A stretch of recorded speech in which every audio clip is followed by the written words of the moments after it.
আসসালামু আলাইকুম এভরিওয়ান, কেমন আছেন আপনারা সবাই?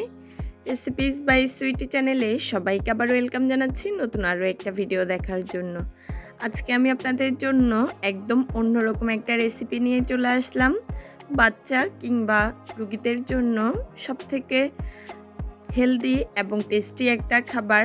তো এটা রেসিপিটা আজকে আপনাদের সাথে শেয়ার করব। আজকে আমি আপনাদের সাথে শেয়ার করব চিকেন কারার রেসিপিটা শেয়ার করার সাথে সাথে মুরগির মাংসের কিছু উপকারিতার কথাও আমি আপনাদেরকে আজকে বলবো। মুরগির মাংস প্রোটিনের ভালো উৎস, পাশাপাশি মুরগির মাংসে প্রচুর পরিমাণে ভিটামিন ও খনিজ উপাদান রয়েছে। এই উপাদানগুলো মানব শরীরের জন্য নানাবিধ উপকার করে থাকে। প্রতি 100 গ্রাম মুরগির মাংসে 18 গ্রাম প্রোটিন থাকে, আর পেশি গঠনে প্রোটিন গুরুত্বপূর্ণ ভূমিকা রাখে। মুরগির মাংসে প্রাপ্ত ভিটামিন ও খনিজ উপাদানগুলো হচ্ছে vitamin C, thymine, vitamin বি6, vitamin বি12, vitamin A, vitamin E, vitamin D, vitamin K, calcium, potassium, sodium ইত্যাদি। বাচ্চা মুরগিগুলোতে প্রচুর পরিমাণে ভিটামিন আছে, তো এগুলো কিন্তু বাচ্চাদের জন্য বা রোগীদের জন্য অনেক বেশি উপকার। তো এটাকে আমি আরেকটু টেস্টি করে আজকে রান্নাটা করব, আর সেটার রেসিপিটা আপনাদের সাথে শেয়ার করব। তো চলুন আপনাদের সাথে এখন শেয়ার করব চিকেন কারার রেসিপি। চিকেন কারাটা রান্না করার জন্য আমি এখানে একটা দেশি মুরগি বাচ্চা নিয়ে নিলাম। তো আমি এখানে একটা বাচ্চা মুরগিকে 4 পিস করে নিলাম। দেখুন পিসটা কতটুকু, আশা করি আপনারা দেখে বুঝতে পারছেন মুরগিটা কতটুকু। তো আমি এটাকে কেটে ধুয়ে ভালোভাবে পরিষ্কার করে নিলাম। এখন একটা পাতিল বসিয়ে দিলাম চুলাতে, পাতিলটা গরম হয়ে গেছে। এখন দিয়ে দিচ্ছি সরিষার তেল। তেলটা ভালোভাবে গরম হয়ে গেছে, এখন দিয়ে দিচ্ছি 1/4 কাপ পেঁয়াজ কুচি। পেঁয়াজ কুচিটা দিয়ে আমি এগুলোকে একটু ভালো করে নেড়েচেড়ে ভেজে নিচ্ছি। তো এখন দিয়ে দিচ্ছি একটা এলাচ, ছোট্ট এক টুকরো দারুচিনি,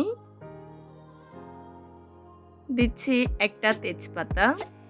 এখন আমি এগুলোকে নেড়েচেড়ে একটু ভেজে নিচ্ছি। মুরগির কারাতে কিন্তু অবশ্যই আপনারা সরিষার তেলটা ইউজ করবেন, কারণ আমি যেহেতু এটা হেলদি এবং টেস্টি করে রান্নাটা করছি, তো সেজন্য এখানে সাদা তেলটা আর ইউজ করব না, এটা আমি সরিষার তেলের উপর রান্নাটা করলাম। তো এখানে দিয়ে দিচ্ছি সামান্য পরিমাণে লবণ, কারণ আমার আদা রসুনে কিন্তু লবণটা দেওয়া আছে সেজন্য।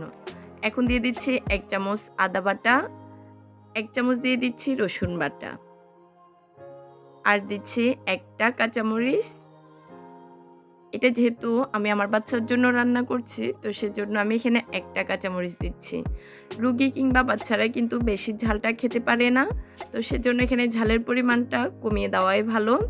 1/2 চামচের অর্ধেক দিয়ে দিচ্ছি হলুদ গুঁড়ো, 1/2 চামচ দিয়ে দিচ্ছি জিরা আর ধনিয়া মিক্স করা গুঁড়ো, আর 1/2 চামচের অর্ধেক দিয়ে দিচ্ছি মরিচ গুঁড়া।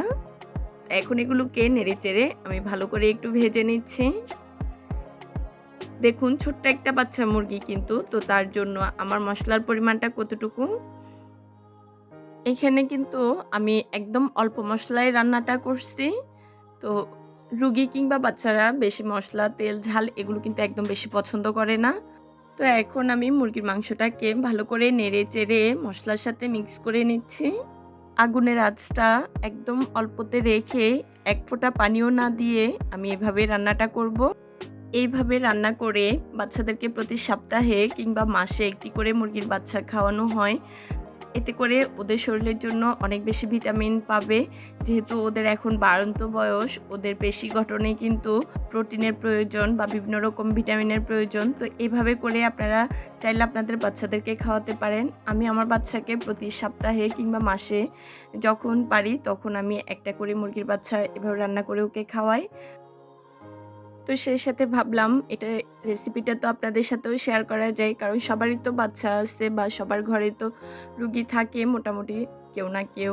তো এইভাবে রান্না করে খাওয়ালে কিন্তু প্রচুর পরিমাণে ভিটামিন পাওয়া যায়।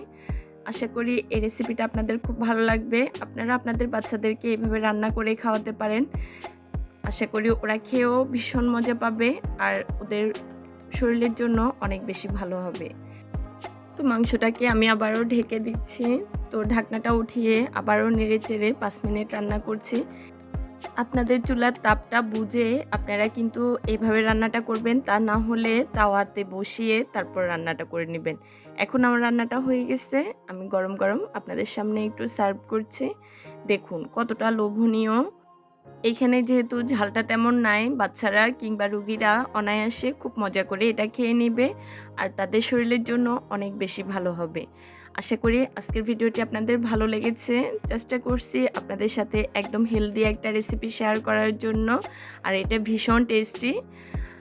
যদি আপনাদের ভালো লাগে একটা লাইক দিবেন, কমেন্ট করে জানাবেন আপনাদের মূল্যবান মতামত, আর আমার চ্যানেলটি সাবস্ক্রাইব করবেন। সাবস্ক্রাইব করার পর পাশে থাকা বেল আইকনটা প্রেস করে দিবেন, যাতে আমি ভিডিও ছাড়ার সাথে সাথে আপনাদের মোবাইল নোটিফিকেশন চলে যায়, তাহলে সেটা আপনারা খুব সহজে দেখে নিতে পারবেন। এতক্ষণ ধৈর্য ধরে ভিডিওটি দেখার জন্য সবাইকে অসংখ্য ধন্যবাদ। সবাই ভালো থাকবেন, সুস্থ থাকবেন। আল্লাহ হাফেজ।